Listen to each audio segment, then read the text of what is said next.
মধ্যপ্রাচ্যের উত্তপ্ত পরিস্থিতির মাঝেই নতুন এক বার্তা দিল ইরান। সংঘাত, উত্তেজনা আর নানা ধরনের সামরিক উত্তাপের মধ্যেও প্রতিবেশী দেশগুলোর প্রতি শান্তি ও বন্ধুত্বের হাত বাড়িয়ে দিয়েছে তেহরান। ইরানের প্রেসিডেন্ট মাসুদ পেজেশকিয়ান স্পষ্টভাবে জানিয়ে দিয়েছেন, পারস্য উপসাগরীয় অঞ্চলসহ মুসলিম বিশ্বের কোনো দেশের সঙ্গে সংঘাতে জড়ানোর কোনো ইচ্ছা ইরানের নেই। বর্তমান সময়ে মধ্যপ্রাচ্যের পরিস্থিতি অনেকটাই জটিল। একদিকে চলমান হামলা ও নিরাপত্তা সংকট, অন্যদিকে রাজনৈতিক উত্তেজনা। সব মিলিয়ে পুরো অঞ্চলটিই রয়েছে অস্থিরতার মধ্যে।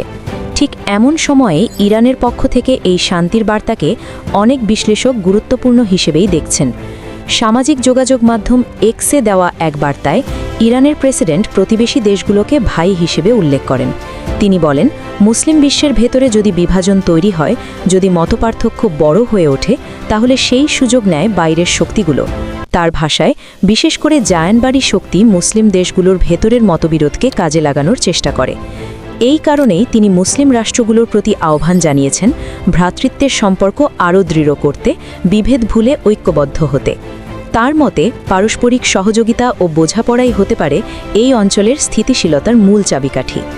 পবিত্র ঈদ উল ফিতর এবং ইরানের নববর্ষ নওরোজ, এই দুটি গুরুত্বপূর্ণ উপলক্ষকে সামনে রেখে দেওয়া এই বার্তায় তিনি মুসলিম উম্মার মধ্যে ঐক্য ও শক্তি বৃদ্ধির ওপর বিশেষ গুরুত্ব দেন। তিনি বলেন, মহানবী হজরত মুহাম্মদ সাল্লাল্লাহু আলাইহি ওয়াসাল্লামের আদর্শ অনুসরণ করলেই মুসলিম বিশ্ব সত্যিকারের ঐক্যের পথে এগিয়ে যেতে পারবে। বিশ্লেষকদের মতে, এই বক্তব্য কেবল ধর্মীয় বা আবেগের বিষয় নয়, এর পেছনে রয়েছে রাজনৈতিক ও কৌশলগত বার্তাও। কারণ বর্তমানে মধ্যপ্রাচ্যে বিভিন্ন জোট, স্বার্থ এবং আন্তর্জাতিক রাজনীতির টানাপোড়েন চলছে। এই পরিস্থিতিতে যদি মুসলিম দেশগুলোর মধ্যে দূরত্ব বাড়ে, তাহলে পুরো অঞ্চল আরও অস্থিতিশীল হয়ে উঠতে পারে। এদিকে ইরানের ভেতরেও চলছে নানা ধরনের চ্যালেঞ্জ। অর্থনৈতিক চাপ, আন্তর্জাতিক নিষেধাজ্ঞা এবং নিরাপত্তা পরিস্থিতি সব মিলিয়ে দেশটি কঠিন সময় পার করছে। এই প্রেক্ষাপটে এবারের নওরোজকে জাতীয় ঐক্যের প্রতীক হিসেবে তুলে ধরেছেন ইরানের প্রেসিডেন্ট। তিনি দেশবাসীর প্রতিও আহ্বান জানিয়েছেন, এই সংকটময় সময়কে শক্তভাবে মোকাবিলা করতে সবাইকে একসঙ্গে কাজ করতে হবে। তার মতে, ঐক্যবদ্ধ প্রচেষ্টা থাকলে ইরান শুধু এই কঠিন সময়ই পার করবে না, বরং ভবিষ্যতে আরও শক্তিশালী এবং মর্যাদাপূর্ণ রাষ্ট্র হিসেবে নিজেদের প্রতিষ্ঠা করতে পারবে।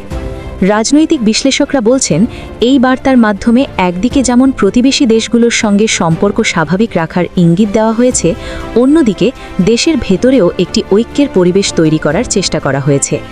মধ্যপ্রাচ্যের রাজনীতিতে প্রতিটি বক্তব্যেরই আলাদা গুরুত্ব থাকে, তাই অনেকেই মনে করছেন ইরানের এই শান্তি ও ঐক্যের আহ্বান আগামী দিনে আঞ্চলিক কূটনীতিতে নতুন কোনো আলোচনার পথও খুলে দিতে পারে। বিশ্ব রাজনীতির এই গুরুত্বপূর্ণ বার্তা এখন নজরে রাখছে আন্তর্জাতিক মহল, কারণ মধ্যপ্রাচ্যের স্থিতিশীলতা শুধু ওই অঞ্চলের জন্য নয়, বরং পুরো বিশ্বের জন্যই অত্যন্ত গুরুত্বপূর্ণ। তাসনিম ফারজানা, আল আকসা টেলিভিশন, টিভি।